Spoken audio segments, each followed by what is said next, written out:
In the ancient land of Ayayogba, where the red earth carried the footsteps of ancestors and the wind whispered secrets older than memory, destiny did not always arrive with drums and celebration.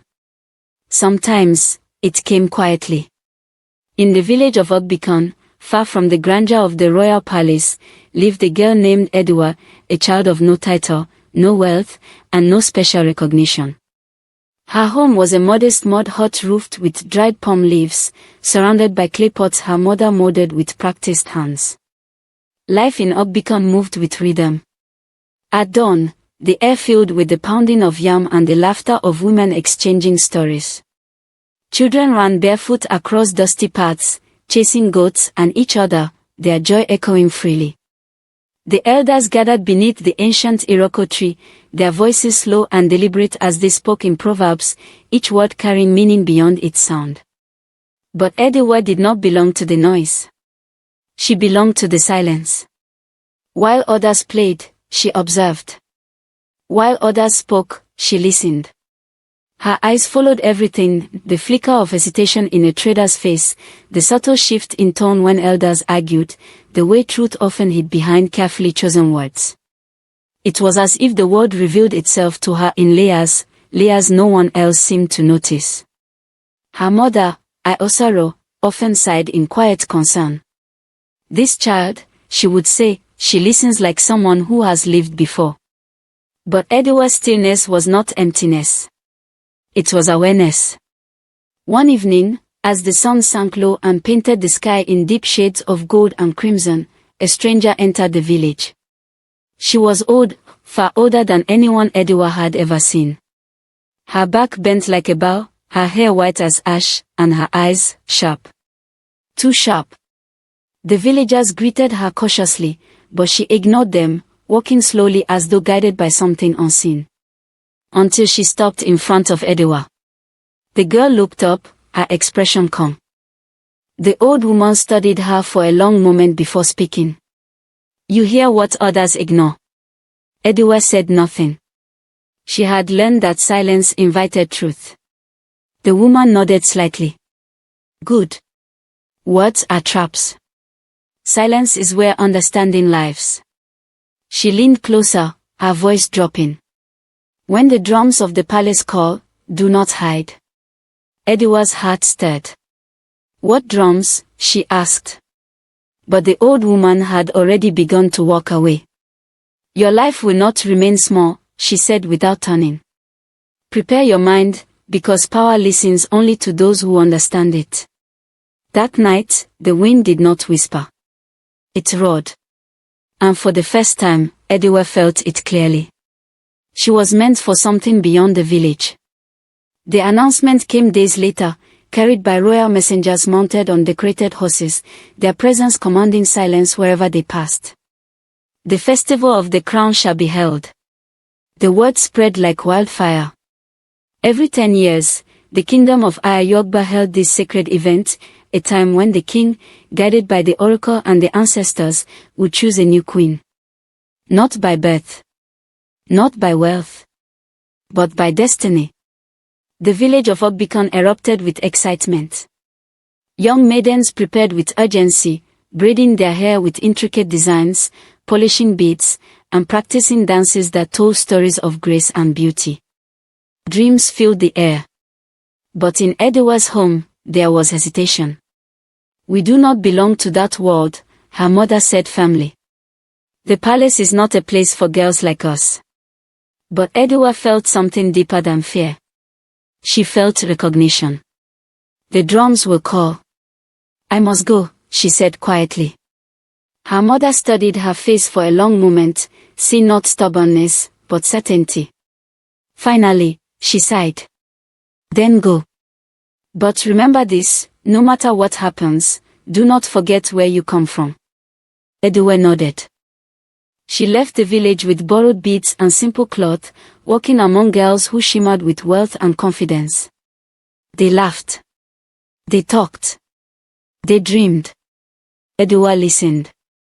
Because she understood something they did not. This was not just a celebration. It was a test. The capital of Ayayogba was alive with energy. Massive walls surrounded the palace, carved with symbols of past kings and ancient victories. The markets overflowed with goods, spices, fabrics, carvings, and the air carried a mixture of excitement and tension. This was the heart of power. And it paused. The maidens were gathered into the great courtyard, where nobles, warriors, and priests observed them closely. Whispers followed Edua immediately. She looks like a servant. She must be lost. She ignored them. Because she had already learned something important. Those who judge quickly often understand very little. Then the drums sounded. And the king entered. King Adinka was a man of presence. His posture commanded respect, his gaze carried authority, but beneath it all was something else. Concern. The kingdom was not at peace. And he knew it. As the maidens were presented, one after another, beauty filled the courtyard. But beauty did not hold his attention. Until Edua stepped forward. She did not shine like the others. But she did something far more powerful. She stood, without trying to impress. And that caught his attention. The trials began with elegance, dance, poetry, and grace. The maidens performed beautifully, earning admiration and applause. Edua did not stand out. But then came an unexpected moment. The king raised his hand. Silence fell. What makes a kingdom strong? He asked. The question shifted everything. The maidens answered quickly. An army. Wealth. Loyalty. Each answer earned nods. Then Edua stepped forward. She did not rush. She did not try to impress. She simply spoke. A kingdom is strong when its people trust it. And trust comes when a ruler understands before he commands. The courtyard fell silent. This was not the answer of a girl seeking attention. This was the answer of someone who understood power. The king leaned forward slightly. And for the first time, he truly saw her. Right in. The courtyard had never felt so heavy. Even the wind seemed to hold its breath as the final stage of the selection began. The drum slowed into a deep, rhythmic pulse, one that echoed not just through the air, but through the bones of everyone present. At the center of the courtyard, the chief priest stepped forward, clad in sacred white cloth, his body marked with symbols drawn in chalk and ash. In his hands, he carried a carved wooden bowl filled with cowrie shells, each one believed to carry the voice of the ancestors. This was no longer a matter of human judgment. This was the will of the unseen. The maidens stood in a line, their faces a mixture of hope, fear, and quiet desperation. Some clasped their hands tightly. Others whispered prayers under their breath. Edua stood still. Not because she felt no fear, but because she understood something the others did not. Destiny did not need to be chased. It only needed to be met. The priest began to chant, his voice rising and falling in a language older than the kingdom itself. The air shifted, thick with spiritual weight. Even the king lowered his gaze in respect.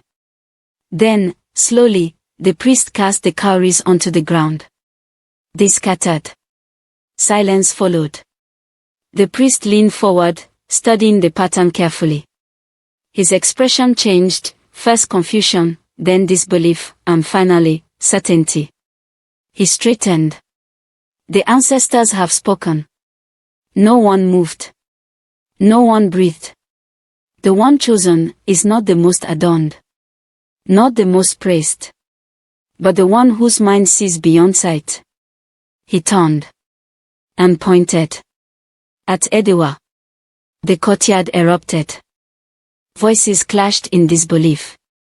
This is impossible. There must be a mistake. She is nothing. But the priest raised his staff sharply. Silence. And silence obeyed. The king rose slowly from his throne, his gaze fixed on Edua. There was no anger in his eyes. No doubt. Only deep, searching curiosity. Edua stepped forward, her heart pounding, but her face calm. Because in that moment, she understood something clearly. Her life had just changed forever. The coronation ceremony took place before sunset, as tradition demanded. The sky burned with orange and gold, as though the heavens themselves bore witness to the rise of something unexpected.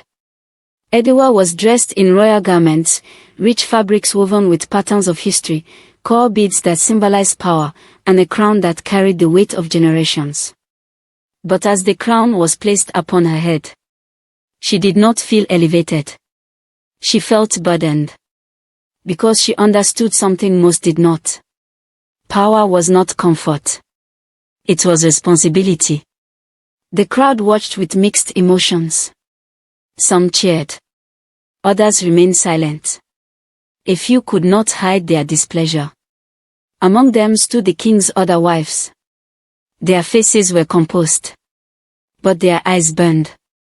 Lady Monarchy, the most senior among them, watched Edua closely. Her expression was calm, but beneath it was something dangerous. This one will not be easy to remove, she thought. As the ceremony ended, the drums rose again, loud, powerful, celebratory. But Edua's mind was already moving. She was no longer the girl of Ogbicon. She was now a queen.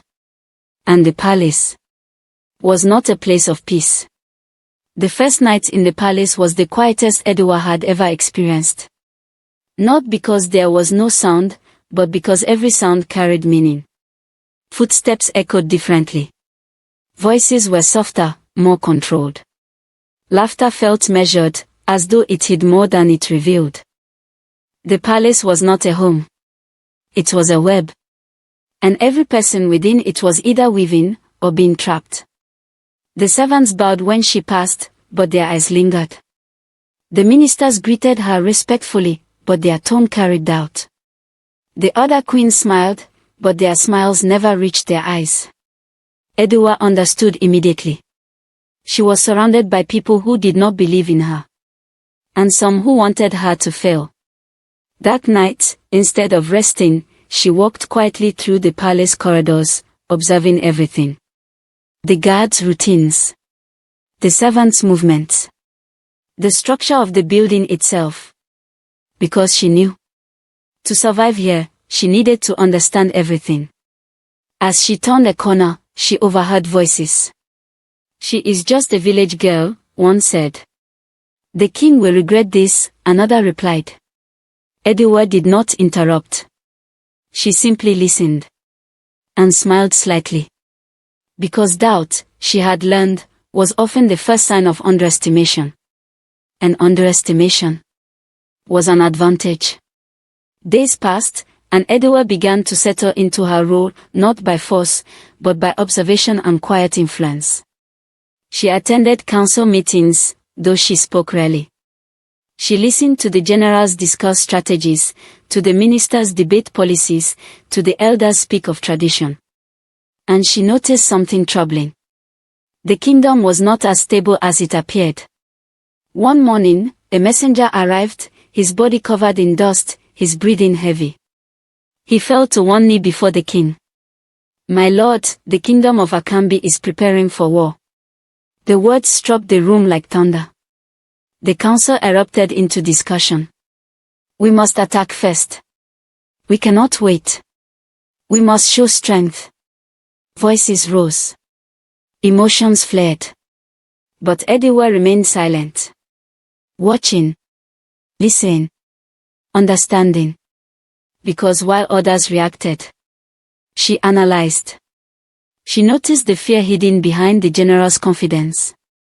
The uncertainty masked by loud commands. And she realized something critical. They were thinking with emotion. Not strategy. The king raised his hand, silencing the room. Then, unexpectedly, he turned to Edua. "You have been quiet," he said. "What do you see?" All eyes shifted to her. Some curious. Some skeptical. Some hostile. Edua stepped forward slowly. She did not rush her words. Because she understood. Moments like this defined everything. They want us to act quickly, she said. To react. The generals frowned. And why is that a problem? One asked sharply. Edward met his gaze calmly. Because when you control your enemy's reaction, you control the battle before it begins. The room fell silent. This was not the answer they expected. But it was one they could not ignore. Edward continued. We should not fight them at their strength. We should make them weak first. The king leaned forward slightly. How? He asked. Edward's eyes sharpened. And for the first time, the palace began to understand. The quiet girl from the village was not just a queen. She was a strategist. And the war had already begun. The council chamber remained heavy long after Edward spoke. Her words had not been loud, yet they carried weight that pressed against every wall of the palace. Some of the generals shifted uneasily. Others frowned openly. A war is not won with silence, one of them said, his voice edged with impatience. It is won with strength. Edward did not respond immediately. She had learned that resistance often revealed itself fully when allowed to speak. Then she said calmly, strength without direction is noise. And noise is easy to defeat. A few murmurs rose. The king raised his hand, silencing them. Let her speak, he commanded. Edward stepped forward, her voice steady, her gaze unwavering. The kingdom of Akambi is preparing for us. Their warriors are ready for battle. Their generals are waiting for our response. If we attack now, we give them exactly what they expect. She moved toward the center of the room, where a large map of the surrounding lands was laid out. Her fingers hovered over it. We do not fight their army first, she continued. We fight what keeps their army alive. The room grew quieter. She pointed to the trade routes that connected Akambi to smaller neighboring regions. Food, supplies, information, alliances. These are the true foundations of war. Remove them, and the strongest army becomes weak. The king's eyes narrowed, not in doubt, but in thought. And how do you propose we do this without declaring war? He asked. Edward looked up. We do not declare it, she said. We let it happen, unseen. What followed was something the kingdom had never seen before. Instead of sharpening spears and preparing soldiers, Edward began to build something far more powerful. A web. Trusted merchants were quietly sent to disrupt trade routes leading into Akambi. They raised prices, delayed deliveries, and spread subtle confusion among suppliers. Messengers carried carefully crafted misinformation, small lies that would grow into larger doubts within the enemy's leadership. Envoys were sent to smaller tribes allied with Akambi, offering them better trade agreements and protection in exchange for silence or withdrawal. Spies were placed along key roads, watching, listening, reporting. All of it happened quietly. So quietly that even within Ayogba, many did not fully understand what was unfolding. The generals grew restless. This is not war, one complained. Edward responded simply. No. This is preparation. Days turned into weeks. Weeks into months. And slowly, the cracks began to appear. Reports came in. Akambi's supply lines were weakening. Their allies were becoming uncertain. Their leaders were beginning to disagree. The king began to see it. Not as chaos, but as control. In the distant kingdom of Akambi, confusion spread like a sickness. Their traders returned empty-handed or not at all. Their allies grew hesitant, offering excuses instead of support. Messages arrived late, or not at all. Within their council, tension rose. Someone is interfering, one general insisted. But how? Another demanded. There has been no attack. That was the brilliance of it. There was nothing to fight. Nothing to strike. Only a slow, invisible unraveling. Back in Ayayogba, Ediwa stood beside the king as reports were read aloud. "They are weakening," the messenger confirmed. The king turned to her, a quiet respect in his eyes. "You saw this before it began," he said. Ediwa nodded slightly. "They are strong," she replied. "But they are not prepared to be patient. That is their weakness." The generals, once dismissive, now listened more closely. Because they could no longer deny what was happening. The war was already being won. Eventually, the inevitable happened. Akambi, frustrated and weakened, made their move. "They are marching," the messenger announced one morning, his voice urgent. The council gathered immediately. But this time, the energy was different. There was still tension. But there was also something new. Confidence. Because they were no longer reacting. They were ready. The king stood, his voice firm. "Prepare the army." The generals moved quickly, issuing orders, organizing formations, readying weapons. But before they left, the king turned once more to Ediwa. "And now," he asked. Ediwa stepped forward, her eyes sharp with focus. "Now we meet them," she said. "But not where they expect."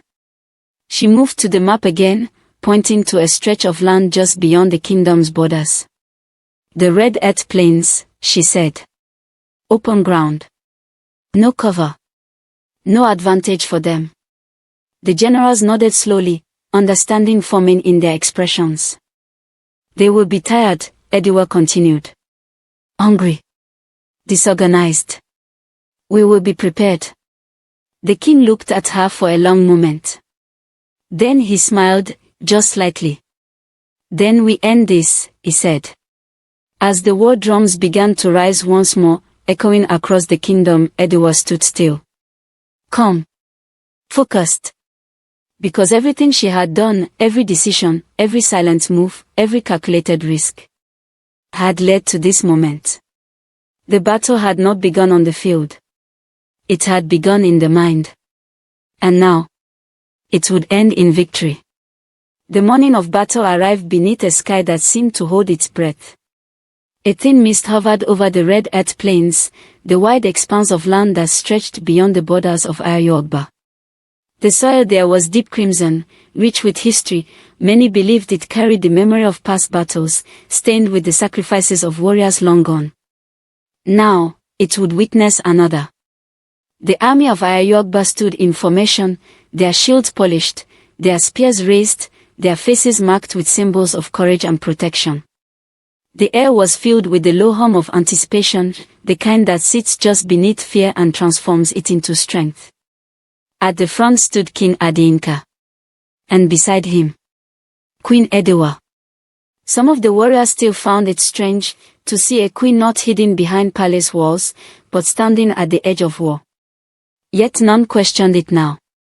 Because her strategy had brought them here, prepared. In the distance, the army of Akambi approached. But they did not move like a force of power. They moved like a force already burdened. Their formation was uneven. Their pace lacked unity. Their energy diminished. Ediwa watched closely. "They are tired," she said quietly. The king nodded. "And desperate," he added. The battle began not with chaos, but with calculation. As the enemy advanced, Ediwa gave the signal. The first line of Ayayogba's army held steady, allowing Akambi's forces to commit fully to the attack. Then, at the precise moment their formation stretched too far, the trap closed. Flanking units moved swiftly from both sides, cutting into the weakened edges of the enemy's army. Archers released waves of arrows, targeting not the strongest warriors, but the messengers, the leaders, the ones who carried coordination. Confusion spread instantly. Orders became unclear. Movements lost purpose. The strength of Akambi's army, once feared, began to collapse under its own disorganization. Ediwa's eyes moved constantly, reading the battle like a story unfolding in real time. "Now," she said. The final command was given. And the center advanced. The clash was loud, violent, overwhelming, but it was already decided. By the time the sun began to lower in the sky, the battlefield fell silent. Victory belonged to Ayogba. The return to the kingdom was unlike anything Edward had ever witnessed. The streets of Ayogba were filled with celebration. Drums echoed endlessly, dancers filled the roads, and voices rose in praise of the king and his army. But above all, they spoke her name. Edward, the Queen of Wisdom, the one who won before the battle began. Flowers were thrown at her feet. Songs were composed in her honor. Even the elders, those who once doubted, nodded with deep respect. The king watched it all with quiet understanding. He had chosen her because something in him recognized her mind. Now, the entire kingdom did. That night, a grand feast was held within the palace. Food overflowed, laughter filled the halls, and the story of the battle was told again and again. The end. Thank you for watching the story from the beginning to the end.